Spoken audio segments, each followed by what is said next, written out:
Vector का dot product आपने class ले सकता है, अनस्टेबल भी हो सकता है, लेकिन उसको किसी भी ओरिएंटेशन में रख दीजिए हेलो स्टूडेंट्स, तो कैसे आप सब लोग? आई होप आप सब लोग ठीक होंगे। लास्ट क्लास में हम लोगों ने डिस्कस किया था एक डायपोल की वजह से इलेक्ट्रिक फील्ड कितना होता है, उसकी एक्सियल लाइन पे और उसकी इक्वेटोरियल लाइन पे। अब थोड़ा सा और आगे बढ़ते हैं। मान लीजिए कि आपने किसी डायपोल को एक यूनिफॉर्म या नॉन यूनिफॉर्म इलेक्ट्रिक फील्ड के अंदर प्लेस किया, तो हम ये देखते हैं कि उस डायपोल के ऊपर कितना फोर्स लगेगा या उस डायपोल के ऊपर कितना टॉर्क लगेगा। ठीक है, तो हमने आर्टिकल का नाम रखा है टॉर्क ऑन अ डायपोल। ठीक है, तो क्या करेंगे, पहले इनिशियली एक डायपोल को एक यूनिफॉर्म इलेक्ट्रिक फील्ड के अंदर प्लेस करेंगे, कैलकुलेट करेंगे कि कितना टॉर्क वो एक्सपीरियंस करता है, और उसके बाद चेक करेंगे कि क्या इस पे फोर्स भी लग रही है या नहीं लग रही। इनिशियली हम लोग एक यूनिफॉर्म इलेक्ट्रिक फील्ड का एग्जांपल लेके चलेंगे।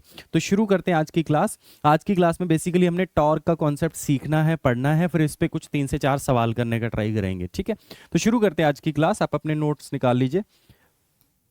ओके आर्टिकल का नाम है टॉर्क ऑन अ डायपोल,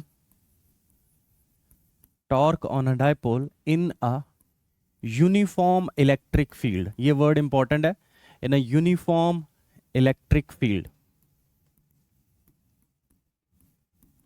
ठीक है, इसको शुरू करते हैं। तो क्या करते हैं, एक यूनिफॉर्म इलेक्ट्रिक फील्ड लेते हैं, उसके अंदर एक डायपोल को प्लेस करते हैं। ठीक है, so consider a uniform electric field. आप जब इस आर्टिकल को अटेम्प्ट करेंगे कुछ इस तरीके से आप मेंशन करेंगे, हम एक डायपोल कंसीडर कर रहे हैं which is placed in a uniform electric field. तो मान लेता हूं मैं एक यूनिफॉर्म इलेक्ट्रिक फील्ड बनाता हूं पहले। Okay, so here is a uniform electric field. और आपको अगर याद हो तो मैंने क्लास में डिस्कस किया है कि एक यूनिफॉर्म इलेक्ट्रिक फील्ड जो होता है उसमें जो इलेक्ट्रिक फील्ड लाइंस होती हैं वो इक्यू डिस्टेंस होती है और एक दूसरे के पैरेलल होती हैं, equidistance and parallel to each other. एक लाइन यहाँ पे और ड्रॉ कर लेते हैं हम लोग।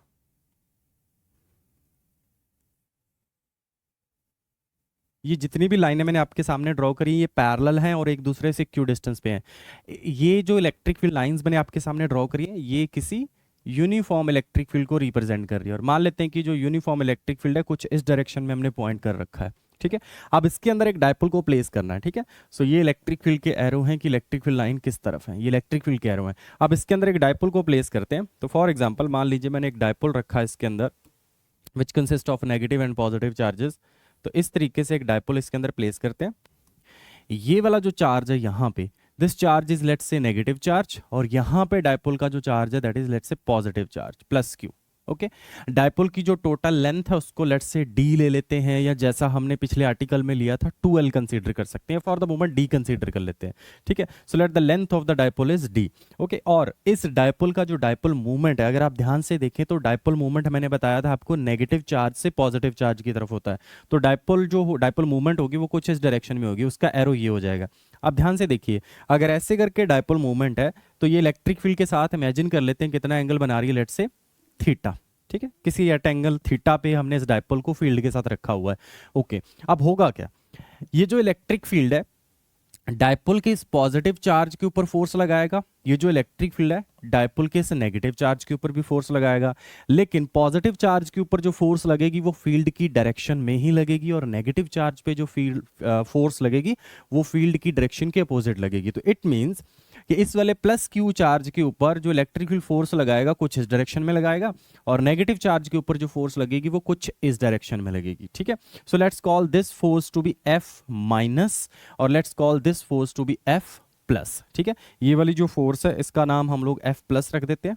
यहाँ पे जो फोर्स लग रही है F प्लस रख दिया इसका नाम, और इधर वाली फोर्स का नाम रख दिया F माइनस। ठीक है, अच्छा ये फोर्सेस होंगी कितनी, दोनों फोर्सेस का मैग्नीट्यूड होगा same, F plus is equal to F minus. क्यों मैग्नीट्यूड क्यों सेम होगा, क्योंकि देखिए ये प्लस क्यू चार्ज है ये माइनस क्यू चार्ज, तो चार्जेस मैग्नीट्यूड में तो सेम है। दूसरी इंपॉर्टेंट बात, ये जो फील्ड है वो यूनिफॉर्म है, तो जितना इलेक्ट्रिक फील्ड का मैग्नीट्यूड यहाँ एग्जिस्ट करता है उतना ही इलेक्ट्रिक फील्ड यहाँ एग्जिस्ट करता है।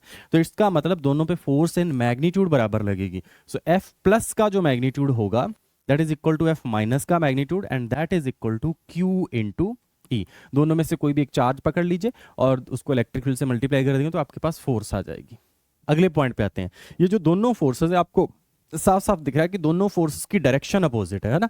ठीक है, तो इसका मतलब F प्लस और F माइनस एक दूसरे से अपोजिटली डायरेक्टेड है। और एक और इंपॉर्टेंट चीज, दोनों फोर्सेस अपोजिटली डायरेक्टेड हैं और दोनों का जो लाइन ऑफ एक्शन है, अगर ये जो मैंने डॉटेड लाइन ड्रॉ करी है ये F प्लस का लाइन ऑफ एक्शन है, और ये जो मैंने डॉटेड लाइन ड्रॉ करी है ये F माइनस का लाइन ऑफ एक्शन है। आप देखिए दोनों के लाइन ऑफ एक्शन एक दूसरे के साथ मैच नहीं कर रहे। जब दोनों के लाइन ऑफ एक्शन एक दूसरे के साथ नहीं मैच कर रहे तो ये दोनों की दोनों फोर्सेस मिलके बनाएंगी कपल, और कपल का काम होता है किसी डायपोल को रोटेट करना। ठीक है, अगर इनके लाइन ऑफ एक्शन सेम होते कि मान लो ऐसे करके इधर वाली डायरेक्शन में F प्लस लग रहा होता और इधर वाली डायरेक्शन में F माइनस लग रहा होता, तो दोनों के लाइन ऑफ एक्शन सेम हो जाते। अगर लाइन ऑफ एक्शन सेम है तो दोनों फोर्सेस का नेट इफेक्ट क्या हो जाता है, कैंसिल करती, मतलब नेट फोर्स तो जीरो होता ही होता। साथ ही साथ ये दोनों फोर्सेस मिलकर एक ही पॉइंट को रोटेट नहीं कर सकती या डायपोल को रोटेट नहीं कर सकती, इसका मतलब ये टॉर्क प्रोड्यूस नहीं कर सकती। ठीक है, लेकिन फॉर द मोमेंट हमारे पास जो दोनों फोर्सेस है उनका लाइन ऑफ एक्शन डिफरेंट है, तो अगर लाइन ऑफ एक्शन डिफरेंट है तो दोनों फोर्सेस मिलकर बनाएंगी कपल। ये वाली चीज में आगे लिखता हूं कि both the forces are equal in magnitude. So यहां लिखते हैं, इस चीज को मेंशन करते हैं, F plus and F minus are equal in magnitude, equal in magnitude and opposite in direction, opposite in direction, equal in magnitude and opposite in direction. ठीक है, and have different line of action, and have different lines of action. ठीक है, अगर इनके line of action different है, ये चीज आप अपने नोट्स में मेंशन करेंगे कि दोनों फोर्सेस मैग्नीट्यूड में बराबर हैं, डायरेक्शन में अपोजिट है, but line of action different है। तो अगर लाइन ऑफ एक्शन डिफरेंट है तो दोनों मिलके कपल बनाएंगी, hence they form a couple, hence they form a couple. ठीक है, अगर दो फोर्सेस मिलके कपल बनाती है तो कपल का टेंडेंसी होता है डायपोल को रोटेट करना। ठीक है, तो आगे वाली स्लाइड पे चलते हैं, हम बोलेंगे this couple produces a net torque on the dipole, तो जिसकी वजह से डायपोल के ऊपर टॉर्क लगेगा। अच्छा, दोनों फोर्सेस इक्वल इन मैग्नीट्यूड है, डायरेक्शन अपोजिट है, तो डायपोल के ऊपर यूनिफॉर्म इलेक्ट्रिक फील्ड के अंदर नेट फोर्स जीरो है लेकिन टॉर्क जरूर लगेगा। ठीक है, अब टॉर्क कितना लगेगा, so torque produced by the dipole, torque produced by the dipole,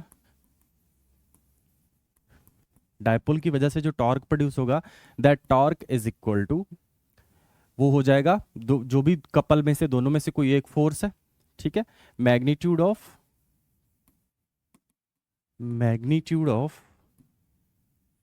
any either force लिख सकते हैं इसको, मैग्नीट्यूड ऑफ आइदर फोर्स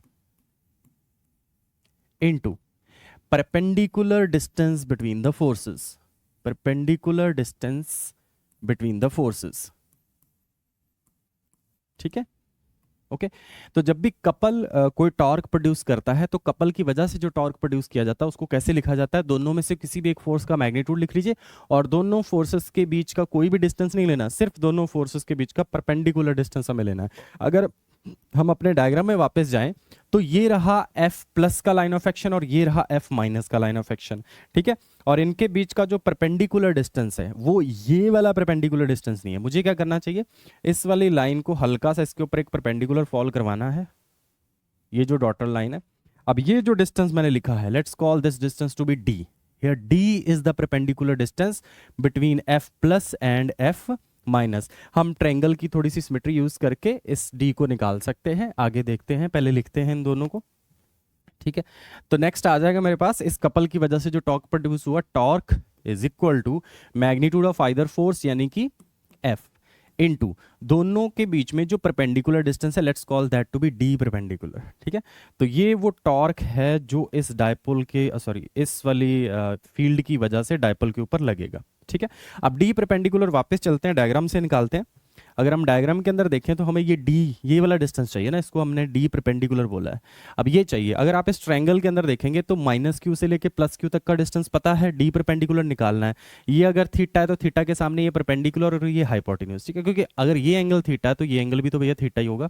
ठीक है, तो ये थीटा, थीटा के सामने ये परपेंडिकुलर, ये हाइपोटेन्यूज, यानी परपेंडिकुलर अपॉन हाइपोटेन्यूज यानी कि साइन थीटा। तो मैं इसी ट्रायंगल के अंदर जाके साइन थीटा लिखता हूँ, मेरे पास साइन थीटा आ जाएगा परपेंडिकुलर यानी कि D perpendicular divide by hypotenuse. Hypotenuse हो जाएगा प्लस क्यू से माइनस क्यू तक का डिस्टेंस, और प्लस क्यू से माइनस क्यू तक के डिस्टेंस को मैंने डी बोल रखा है, या for the moment let's say 2l बोल देते हैं, ठीक है। डाइपोल की जो लेंथ है उसको l ही बोल देते हैं, क्योंकि 2l तो हमने उस डेरिवेशन के पर्पज से ली थी, है ना। So let's call that to be L, where L is the length of the dipole. Be careful, where L is the length of the dipole, ठीक है। तो यहां से अगर आप देखेंगे तो आपके पास D परपेंडिकुलर आ जाएगा L इंटू साइन थीटा, ठीक है। और ये जो D परपेंडिकुलर आया है L साइन थीटा, इसको मैं टॉर्क वाले एक्सप्रेशन में सब्स्टिट्यूट कर रहा हूं, ठीक है। तो इसको वहां पे हम लोग जाके सब्स्टिट्यूट करते हैं इस वाले एक्सप्रेशन में, तो आपके पास आ जाएगा यहां से torque is equal to F into L into sine theta. अब जरा F की वैल्यू भी पुट कर देते हैं, क्योंकि F दोनों में से किसी भी एक फोर्स का मैग्नीट्यूड है, और दोनों में से एक किसी भी एक फोर्स का मैग्नीट्यूड कितना हो जाएगा, यहाँ पे मैंने F प्लस भी लिखा है और F माइनस भी लिखा है, that force is Q into E, ठीक है। तो ये वाली चीज भी उस वाले एक्सप्रेशन में सब्स्टिट्यूट करते हैं। तो हम नेक्स्ट स्लाइड पे चलते हैं, हमारे पास टॉर्क का एक्सप्रेशन आ जाएगा, torque is equal to F की जगह पे Q E into L into sine theta, ठीक है। मेरे पास यहाँ पे स्टेप पे ये एक्सप्रेशन आ गया। अगर इस वाले एक्सप्रेशन को थोड़ा सा रीअरेंज करें तो Q into L into E into sine theta, ठीक है। अब यहाँ पे ना ये वाली जो चीज़ है, ये जो एक्सप्रेशन मेरे पास यहाँ पे बनता हुआ नजर आ रहा है, इतनी सी चीज़, ये जो Q इंटू एल है, अगर आप इसको ध्यान से देखो तो डाइपोल मूवमेंट को कुछ ऐसे डिफाइन किया जाता है, P where is the magnitude of the dipole movement. Dipole movement का मैग्नीट्यूड आप याद करिए, नोट्स में हमने बोला था दोनों में से किसी भी एक चार्ज का मैग्नीट्यूड ले लीजिए और दोनों चार्जेस के बीच का डिस्टेंस।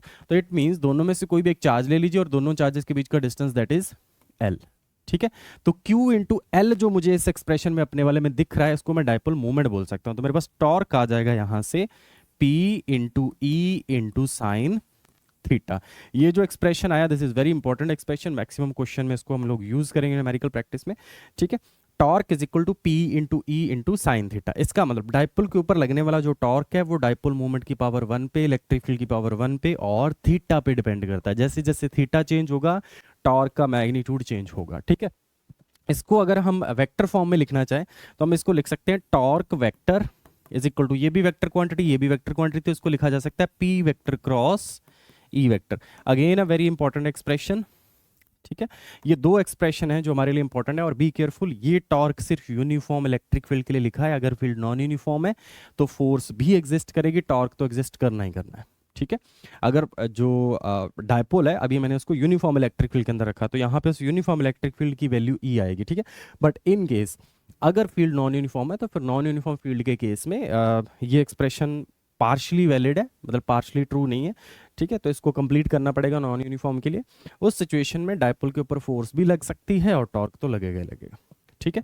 अब आगे बढ़ते हैं, torque vector is equal to P cross E, ठीक है। इन दोनों एक्सप्रेशन को थोड़ा सा और डिटेल में डिस्कस करते हैं। तो मेरे पास ये जो एक्सप्रेशन आया है, torque vector is equal to P vector cross E vector. अगर आप इस एक्सप्रेशन पे फोकस करें तो एक्चुअली यहां से आपको टॉर्क जो लग रहा है उसकी डायरेक्शन मिल जाएगी, है ना। क्योंकि वेक्टर क्वांटिटी तो हमें ये भी पता होना चाहिए कि डायपोल के ऊपर टॉर्क लग किस डायरेक्शन में रहा है।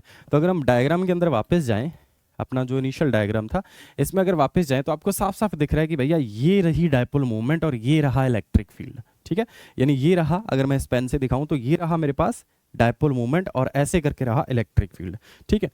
अब क्रॉस प्रोडक्ट से हमें टॉर्क मिल रहा है, तो टॉर्क की अगर डायरेक्शन देखनी है हम लोगों को तो हमें right hand thumb rule use करना पड़ेगा। राइट हैंड थंब रूल ये कहता है कि भैया जिस डायरेक्शन में आपका पहला वेक्टर है, जैसे इस राइट हैंड को यूज करेंगे तो हमारा फर्स्ट वेक्टर P है ना, तो उस तरफ अपनी फिंगर रखेंगे, फिंगर को E की तरफ जब कर्ल कर रहे हैं हम लोग, P से E की तरफ कर्ल कर रहे हैं, तो ये देखिए मेरा जो थंब है that is into the page और इनटू द बोर्ड आ रहा है ना, ठीक है। तो इसका मतलब इस डायपोल के ऊपर लगने वाले टॉर्क की जो डायरेक्शन है वो P के प्लेन और E के प्लेन के परपेंडिकुलर है। परपेंडिकुलर मतलब इनटू द पेज है, ठीक है। तो इन आगे मैं मेंशन कर देता हूं वहां पे, the direction of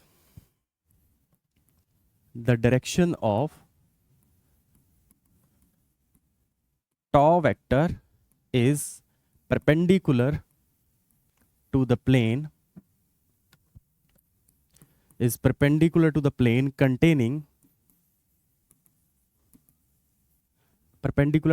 containing P vector and E vector, ठीक है। इसका मतलब जो टॉर्क वेक्टर इसके ऊपर लग रहा है वो P और E के प्लेन के परपेंडिकुलर है, ठीक है। इसका मतलब अगर वो P और E के प्लेन के परपेंडिकुलर है तो टॉर्क वेक्टर जो है वो P के भी परपेंडिकुलर हो गया और टॉर्क वेक्टर जो है वो E के भी परपेंडिकुलर हो गया। तो भैया अगर ये बात है तो इसका मतलब टॉर्क वेक्टर का अगर मैं डॉट प्रोडक्ट लेता हूं P के साथ, डॉट प्रोडक्ट लेता हूं P के साथ तो क्या आना चाहिए, 0। टॉर्क वेक्टर का अगर मैं डॉट प्रोडक्ट लेता हूं E के साथ तो वो भी क्या आना चाहिए, 0, क्योंकि दोनों के अगर परपेंडिकुलर है तो दो परपेंडिकुलर वेक्टर का डॉट प्रोडक्ट आपने क्लास 11th में पढ़ रखा है, दैट इज 0। ठीक है। तो ये रिजल्ट कहीं ना कहीं आपकी जरूर हेल्प करेंगे किसी न किसी क्वेश्चन में, ठीक है। तो ये रिजल्ट भी आप अपने नोट्स में मेंशन करेंगे। This is all about torque, ठीक है।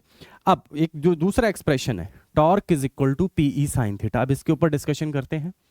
Torque is equal to P E sine theta, ठीक है। अब क्या करते हैं, इसके अंदर दो तीन स्पेशल केस बनाते हैं।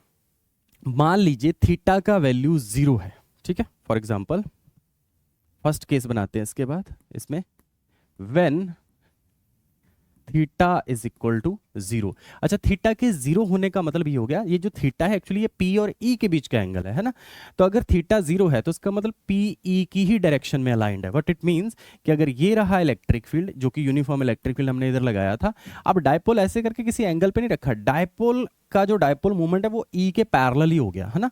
तो इसका मतलब ये अगर E है और ये रहा P, दोनों पैरेलल ही हो गए, तो एंगल कितना हो गया दोनों के बीच में, 0, ठीक है। तो हम लिख सकते हैं when theta is equal to 0 और dipole is aligned, dipole is aligned along the field, along the field. Dipole को हमने फील्ड के अलोंग ही अलाइन कर दिया है। उस सिचुएशन में थीटा का वैल्यू 0 लेंगे, जब थीटा का वैल्यू 0 लेंगे तो टॉर्क का वैल्यू क्या आ जाएगा, 0, ठीक है। टॉर्क का वैल्यू आ गया 0। अब दूसरा एक ओरिएंटेशन लेते हैं, case number 2, when dipole is placed anti parallel to the field, यानी थीटा का वैल्यू कितना ले लिया जाएगा, 180, ठीक है। तो अगले केस पे आते हैं, case number 2, case number 2, when dipole is aligned, when dipole is aligned anti parallel to the field,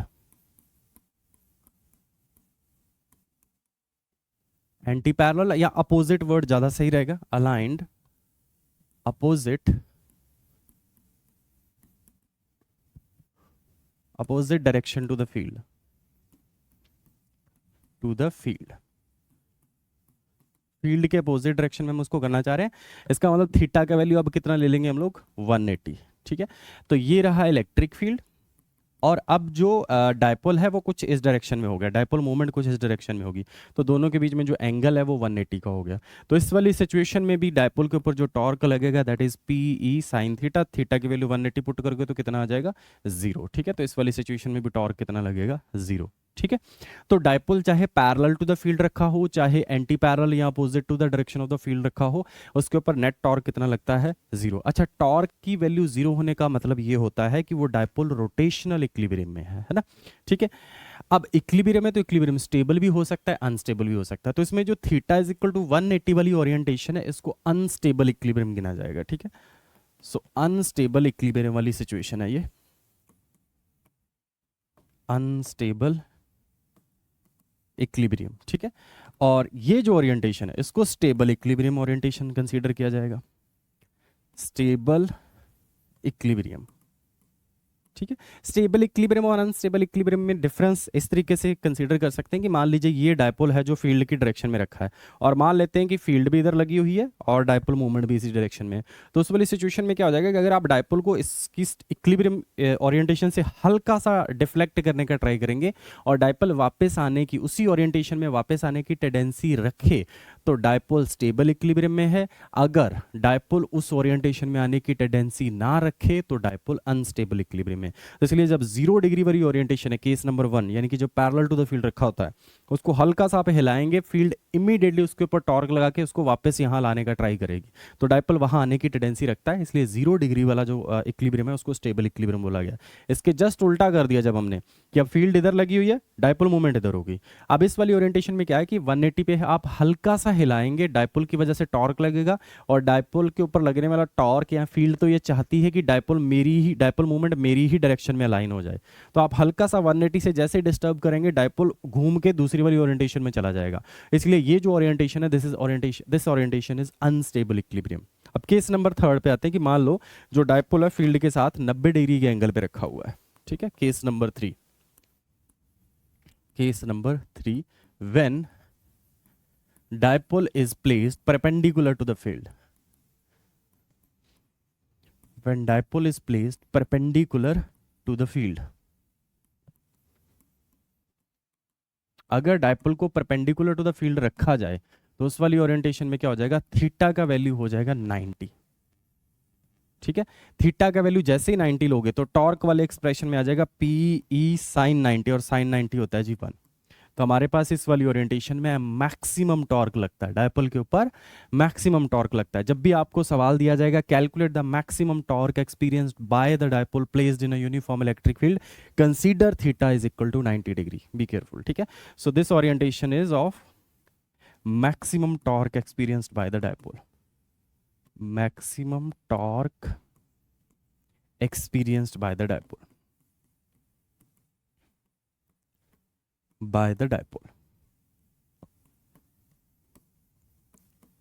ठीक है। ये 3 केस है, इंपॉर्टेंट केस है। और 2 चीजें और एंड में मैं मेंशन करवा देता हूँ कि भैया यूनिफॉर्म इलेक्ट्रिक फील्ड के अंदर डायपोल के ऊपर टॉर्क तो लगता है, सॉरी टॉर्क 0 हो भी सकता है, नहीं भी हो सकता, लेकिन फोर्स गारंटीड है कि 0 होगी। So in uniform electric field,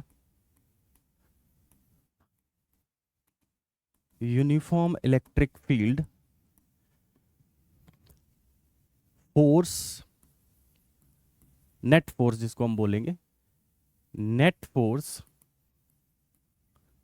on a dipole is 0, but torque on a dipole may or may not be 0, may or may not be 0, ठीक है। बट डायपोल के ऊपर जो लगने वाला टॉर्क है वो 0 हो भी सकता है, नहीं भी हो सकता। ऐसा इसलिए क्योंकि थीटा की वैल्यू 0 है तो टॉर्क 0 है, थीटा की वैल्यू 0 और 180 के अलावा कुछ और है तब टॉर्क 0 नहीं है ना, उसकी कुछ नॉन 0 वैल्यू आती है। तो इन जनरल अगर हम बात करें तो नेट टॉर्क जो है डायपोल के ऊपर वो 0 हो भी सकता, नहीं भी हो सकता, लेकिन उसको किसी भी ओरिएंटेशन में रख दीजिए यूनिफॉर्म इलेक्ट्रिक फील्ड के अंदर, उसके ऊपर नेट फोर्स हमेशा 0 रहेगी, क्योंकि दोनों forces always equal in magnitude रहेंगी, अपोजिट इन डायरेक्शन रहेंगी, तो इस वजह से नेट फोर्स हमेशा उस डायपोल के ऊपर 0 रहेगी। अब हमने ये टॉर्क वाला जो टॉपिक अभी फिनिश किया है, अब इसके ऊपर कुछ क्वेश्चन प्रैक्टिस कर लेते हैं कि किस तरह का सवाल यहाँ से पूछा जा सकता है। आगे बढ़ते हैं। ओके, फर्स्ट क्वेश्चन में क्या पूछा गया देखिए जरा। 2 चार्जेस हैं, एक है +5 माइक्रोकूलम, दूसरा है -5 microcoulomb, are placed 1 millimetre apart, calculate the dipole movement. एक तो कहा उसने डायपोल मूवमेंट कैलकुलेट करिए, ठीक है। चार्जेस दे रखे हैं तो ऑब्वियसली दोनों के दोनों चार्जेस एक डायपोल बना रहे हैं। ओके, तो मान लीजिए कि दोनों के दोनों चार्जेस ने ये एक डायपोल बनाया। ओके, यहां रखा हुआ लेट्स से -q चार्ज और यहां रखा हुआ है +q चार्ज, ठीक है। जो q है उसका मैग्नीट्यूड आपको साफ साफ दे रखा है, कितना दे रखा है जी 5 माइक्रोकूलम, यानी कि 5 × 10⁻⁻6 कूलम, ठीक है। ये आपको चार्ज दे रखा है। उसके बाद कह रहा है कि दोनों के बीच का यहां से लेके यहां तक का जो डिस्टेंस है, let's call that distance to be d और l, that distance is given to be u 1 millimetre, ये भी आपको डिस्टेंस दे रखा है, ठीक है। अब पूछा क्या है, इसकी डायपोल मूवमेंट पूछी है। डायपोल मूवमेंट पूछी है तो डायपोल मूवमेंट का मैग्नीट्यूड भी जानना चाहता है, डायरेक्शन भी जानना चाहता है। डायरेक्शन तो साफ साफ दिख रही है कि -q से हमेशा +q की तरफ होगी, यानी कि टुवर्ड्स राइट होगी, ठीक है। लेकिन मैग्नीट्यूड क्या आ जाएगा, p का मैग्नीट्यूड क्या होता है जी, दोनों में से कोई भी एक चार्ज ले लीजिए, यानी कि उसका मैग्नीट्यूड इनटू दोनों चार्जेस के बीच का डिस्टेंस, तो आपके पास p आ जाएगा q का वैल्यू कितना, 5 × 10⁻⁻6, और l का वैल्यू 1 मिलीमीटर, उसको भी हम SI में लेके जाना चाहते हैं तो आपके पास हो जाएगा 1 × 10⁻³ मीटर, ठीक है। तो डायपोल मूवमेंट आपके पास यहां से आ जाएगी 5 इंटू 10⁻⁻⁹ डायपोल मोमेंट के यूनिट होते हैं कूलम मीटर। ठीक है जी, तो ये हमारे पास डायपोल मोमेंट आ गई यहां से। Okay, clear. क्योंकि चार्ज था माइक्रो कूलम में दे रखा था, उसको कूलम में बदल लिया, और जो डिस्टेंस दोनों चार्जेस के बीच में दे रखा था 1 मिलीमीटर दे रखा था, उसको मैंने मीटर में बदल लिया। मीटर में बदलेंगे तो 10⁻³ आएगा। तो ये डायपोल मोमेंट है। डायपोल मोमेंट की डायरेक्शन किस तरफ होगी? Towards right. ठीक है, and it is directed towards right, directed towards right. ठीक है, राइट साइड ये डायरेक्टेड रहेगी। अब आगे बढ़ते हैं, नेक्स्ट क्वेश्चन देखते हैं हम लोग। अगले सवाल में क्या पूछा है, देखिए जरा क्या कह रहा है। An electric dipole when placed at 30 degree with respect to a uniform electric field of magnitude this one, यानी इलेक्ट्रिक फील्ड का मैग्नीट्यूड दे रखा है, थीटा दे रखा है, experiences a torque of 9 × 10⁻⁻26 newton metre. ठीक है, कैलकुलेट द डायपोल मोमेंट, यानी कि पी निकालना है। तो फॉर्मूला टॉर्क वाला याद करिए, torque is equal to P E sine theta. ठीक है, अब इसमें क्या दे रखा, टॉर्क दे रखा कि कितना लग रहा है, यानी 9 × 10⁻⁻26। ठीक है, ई भी दे रखा, थीटा भी दे रखा, तो एक्चुअली हमें यहाँ से पी निकालना है। तो पी हमारे पास आ जाएगा torque divide by E into sine theta. अब टॉर्क का वैल्यू पुट कर दीजिए, 9 × 10⁻⁻26 डिवाइड बाय ई का वैल्यू, ई का वैल्यू कितना दे रखा है, 10⁴। ठीक है, इंटू और थीटा यानी साइन, वो हमें दे रखा है साइन 30, और साइन 30 होता है जी 1/2। तो आपके पास यहाँ से आ जाएगा 1/2, और 1/2 ऊपर भेजोगे तो 18 हो जाएगा ऊपर। 18 × 10⁻⁻26 डिवाइड बाय 10⁻⁴। ठीक है, और ये 4 भी जब हम ऊपर भेजेंगे तो ऊपर जाके ये भी हो जाएगा -30। तो आपके पास डायपोल मोमेंट आ जाएगा यहाँ से 18 × 10⁻⁻30, और we can say 1.8 × 10⁻⁻29 coulomb metre. ठीक है जी, ये इसका फाइनल आंसर हो जाएगा। इसमें उसने क्या दे रखा था, डायपोल को प्लेस्ड किया यूनिफॉर्म इलेक्ट्रिक फील्ड में, लेकिन उसके ऊपर लगने वाला टॉर्क दिया, और टॉर्क का यूज करके आपसे पूछा जा रहा है कि इस डायपोल का डायपोल मोमेंट बताइए। ठीक है, ओके, आगे बढ़ते हैं, नेक्स्ट सवाल। इसमें क्या दे रखा है देखते जरा। एक इलेक्ट्रिक डायपोल है which consist of 2 oppositely charges of magnitude, तो यानी कि चार्ज का मैग्नीट्यूड दे रखा है, इसको हाईलाइट कर लेते हैं। सेपरेटेड बाय 2 सेंटीमीटर, यानी दोनों चार्जेस के बीच का डिस्टेंस यानी कि एल दे रखा है। The dipole is placed in an external field of, field का भी मैग्नीट्यूड दे रखा है उसने। Okay, what maximum torque does the electric field exert on the dipole, ये देखो ये वर्ड इंपॉर्टेंट है इसमें, मैक्सिमम टॉर्क। और आप याद करिए, अभी मैंने आपको बताया कि डायपोल के ऊपर टॉर्क तभी मैक्सिमम लगता है अगर वो यूनिफॉर्म इलेक्ट्रिक फील्ड में है, जब थीटा की वैल्यू 90 होती है। तो इसमें जो की पॉइंट है वो ये है, उसने पूछा हमसे मैक्सिमम टॉर्क, मैक्सिमम टॉर्क, और मैक्सिमम टॉर्क माने थीटा का वैल्यू लेंगे 90, और टॉर्क मैक्सिमम आ जाएगा आपके पास, tau maximum is equal to P E sine 90 का वैल्यू 1 कर देंगे, तो टॉ मैक्सिमम आपके पास आ जाएगा पी। पी का वैल्यू कितना दे रखा है जी हमें, अच्छा पी का वैल्यू निकालना पड़ेगा क्योंकि क्यू दे रखा है और एल दे रखा है। तो अगर मैं क्यू को एल के साथ मल्टीप्लाई करूं तो डायपोल मोमेंट आ जाएगी। अब क्यू का वैल्यू पुट कर देते हैं, एल का वैल्यू पुट कर देते हैं, और ई का वैल्यू पुट कर देते हैं। अगली स्लाइड पे पुट करते हैं। क्यू हमें दे रखा है जी 1/3 × 10⁻⁻7, तो आपके पास टॉ मैक्स आ जाएगा, यानी मैक्सिमम टॉर्क आ जाएगा 1/3 × 10⁻⁻7। एल का वैल्यू 2 सेंटीमीटर दे रखा है, जिसको हम लिख सकते हैं 0.02 मीटर, इंटू ई का वैल्यू देखते हैं कितना दे रखा है हमें, लास्ट स्लाइड में चलते हैं, 3 × 10⁻7, 3 × 10⁻7, सारी वैल्यू सब्स्टिट्यूट कर दी। इस 3 से ये 3 कैंसिल, 10⁻⁻7, 10⁻+7 बचेगा आपके पास क्या, मैक्सिमम टॉर्क आ जाएगा आपके पास 0.02 न्यूटन मीटर।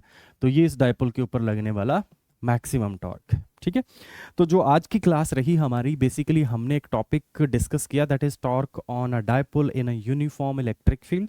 कल वाली क्लास में कोशिश करेंगे डायपोल के फील्ड के ऊपर और डायपोल के ऊपर लगने वाले टॉर्क के ऊपर बेस्ड कुछ प्रीवियस ईयर क्वेश्चन डिस्कस करेंगे। ठीक है, इस वाले आर्टिकल को आप अपने नोट्स में मेंशन कर लीजिए। एक इंपॉर्टेंट आर्टिकल है सीबीएसई एग्जाम के पॉइंट ऑफ व्यू से भी, और नीट या फिर जेई के जो क्वेश्चन आते हैं उनमें भी आप देख पाएंगे कि इसके ऊपर बड़े अच्छे सवाल आते हैं। फिर एक और चीज़, मैंने आपको पहले भी बताया था कि इन वाले टॉपिक्स को, टॉर्क को और उसके बाद पोटेंशियल वाला चैप्टर जब हम शुरू करेंगे तो उसमें पोटेंशियल एनर्जी वाला जो कॉन्सेप्ट है, इनको अभी से बहुत अच्छे से अंडरस्टूड कर लीजिए, क्योंकि यही जो टॉपिक है जब हम मैग्नेटिज्म पे पहुंचेंगे तो वहां पे इलेक्ट्रिक डायपोल की जगह जस्ट मैग्नेटिक डायपोल आएगा, लेकिन आर्टिकल्स के रिजल्ट ऑलमोस्ट ऑलमोस्ट बिल्कुल मिलते जुलते होंगे, तो आपको अंडरस्टूड करने में ज़्यादा आसानी रहेगी।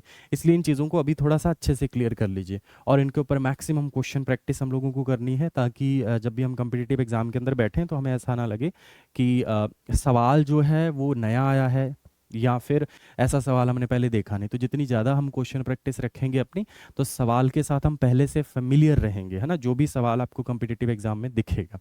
ठीक है, तो फिजिक्स का यही फंडा है, आप टॉपिक समझिए, उसके अंदर जो इंपॉर्टेंट पॉइंट है कि भैया ये यूनिफॉर्म इलेक्ट्रिक फील्ड के लिए बात हुई है, तो पहले लिख दीजिए और ये इसको अंडरलाइन कीजिए कि ये जो भी मैं पढ़ रहा हूँ, जो भी इसमें रिजल्ट मैंने लिखे हैं, ये these result are valid only for uniform electric field. अगर फील्ड यूनिफॉर्म नहीं है, नॉन यूनिफॉर्म है, तो फिर कैसा सा एनालिसिस देखना है।